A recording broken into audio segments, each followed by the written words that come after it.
அனைவருக்கும் வணக்கம். பிஜிடிஆர்பி 2025க்கான போட்டித் தேர்விற்கு தயாராகி கொண்டிருக்கும் அனைத்து ஆசிரியர் பெருமக்களுக்கும் வணக்கம். பிஜிடிஆர்பி 2025க்கான புதிய சிலபஸ் விட்டுருக்காங்க. அப்போ கண்டிப்பாக பிஜிடிஆர்பி வருவது உறுதியாகி இருக்கிறது. இப்போ அந்த வகையில் நம்முடைய சேனல்லேருந்து education psychology classes, previous year question paper எல்லாமே நம்ம நடத்திட்டு வரோம். இந்த பிஜிடிஆர்பிக்கு 2025க்கான டெஸ்ட் பேட்ச் நம்ம ஸ்டார்ட் பண்ணியிருக்கோம். அப்போ அந்த டெஸ்ட் பேட்சுக்கான ஒரு சில தகவல்களும் நான் இந்த வீடியோவில் உங்களோட பகிர்ந்துக்கிறேன். அதாவது நம்மளோட டெஸ்ட் பேட்ச் எப்படி இருக்கும் அப்படின்னாக்கா, இங்கே பார்க்குற இந்த ஷெடியூல் பிரகாரம் தான் நம்மளுடைய டெஸ்ட் இருக்கும். அதாவது டோட்டல் மார்க் பார்த்தீங்கன்னாக்கா 50 மார்க்.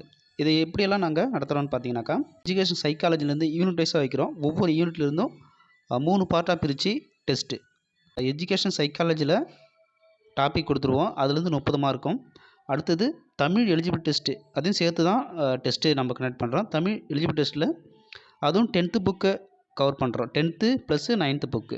அப்போ அதுக்கான ஒவ்வொரு யூனிட்லேருந்தும் ஒரு சில டாபிக் கொடுத்து அதுலேருந்து ஒரு 10 மார்க்கும்.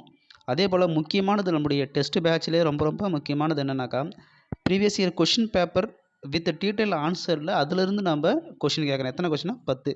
அப்போ டோட்டலாக பார்த்தீங்கன்னாக்கா 50 மார்க்கு. இப்போ இதில் இந்த ப்ரீவியஸ் இயர் கொஷின் பேப்பர் இப்போ நம்ம நடத்துறதுல இப்போ 2001 அப்படின்னாக்கா, அதில் வந்து டிஆர்பியில் கேட்கப்பட்ட அனைத்து வினாக்களும் டெஸ்ட்டில் ஜாயின் பண்ணுறவங்களுக்கு டிஆர்பியில் கேட்கப்பட்ட 2001 அந்த கொஷின் பேப்பர்லேருந்து வித் டீட்டெயில்டு ஆன்சர் உங்களுக்கு கொடுத்துருவோம். இப்போ அதே கொஷினில் இப்போ 30 கொஷின் இருக்குன்னாக்கா, அதுலேருந்து நீங்கள் படித்து அதுலேருந்து க்ரியேட்டிவாக கொஷின் கேட்போம். புரியுதுங்களா?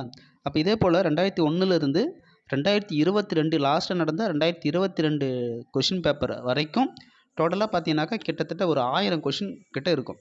புரியுதுங்களா? அப்போது ஒரு டெஸ்ட்டுக்கு ஒரு கொஷின் பேப்பர் கொடுத்துருவோம், அதுலேருந்து 10 வினாக்கள் உங்களுக்கு கேட்போம். அப்போ இந்த முறையில் நீங்கள் படிச்சிங்க அப்படின்னாக்கா, இப்போ ஏற்கனவே ப்ரீவியஸ் இயரில் கேட்கப்பட்ட அனைத்து வினாக்களுக்கும் அதனோட டீட்டெயில் ஆன்சர் பார்த்தீங்கன்னாக்கா மேக்ஸிமம் உங்களுக்கு கவர் ஆகிடும். புரியுது? எஜுகேஷன் சைக்காலஜி பொறுத்த அளவுக்கு இந்த மாதிரி நீங்கள் ஒரு ப்ரிப்பரேஷன் இருந்துச்சுனாக்கா, சப்போஸ் நீங்கள் டெஸ்ட் பேட்ச் ஜாயின் பண்ணாலும் இது போல் ப்ரீவியஸ் இயர் கொஷின் பேப்பர் அது ரிலேட்டடாக எல்லாத்தையும் நீங்கள் ப்ரிப்பேர் பண்ணுங்கள். அப்படி முடியல அப்படின்னாக்கா, நம்ம இந்த டெஸ்ட் பேட்சில் ஜாயின் பண்ணுற அனைவருக்கும் ஒவ்வொரு அந்தந்த டெஸ்ட்டுக்கும் அந்த 2001லேருந்து 22 வரைக்கும் ஒரு டெஸ்ட்டுக்கு ஒரு இயர் கொஷின் பேப்பரை வித் டீட்டெயில் ஆன்சரை கொடுத்துருவோம். அப்போ அதுலேருந்து 10 வினாக்கள். அப்போ டோட்டலாக 50 மார்க்கு. 2001 கொஷினில் டோட்டலாக 35 கொஷின்ஸு பல்வேறு டிஆர்பியில் கேட்கப்பட்ட 35 கொஷின் கொடுத்துருக்குறோம்.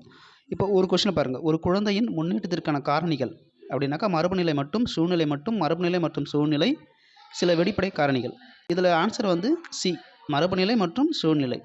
இதுக்கான ஆன்சர் நம்ம டீட்டெயிலாக கொடுத்துருக்குறோம். இப்போ இது போல் நீங்கள் படிக்கும்போது கிட்டத்தட்ட ஒரு 1000 கொஷின்ஸ் இருக்குது. இந்த 1000 கொஷின்ஸுக்கும் வித் டீட்டெயிலாக நீங்கள் படிக்கும் பொழுது எஜுகேஷன் சைக்காலஜியில் கண்டிப்பாக ஒரு மிகப்பெரிய ஸ்கோர் பண்ணி பிஜிடிஆர்பியில் கண்டிப்பாக வெற்றி பெறலாம். எல்லா கொஷினும் வித் நம்ம ஆன்சர் வித் டீட்டெயில்டு ஆன்சரும் கொடுத்துருக்குறோம். இந்த மாதிரி கொடுத்துட்டு நம்ம டெஸ்ட்டு கண்டக்ட் பண்ணுறோம். விருப்பமுள்ளவர்கள் சேர்ந்து பயன்பெறுவோம். நன்றி, வணக்கம்.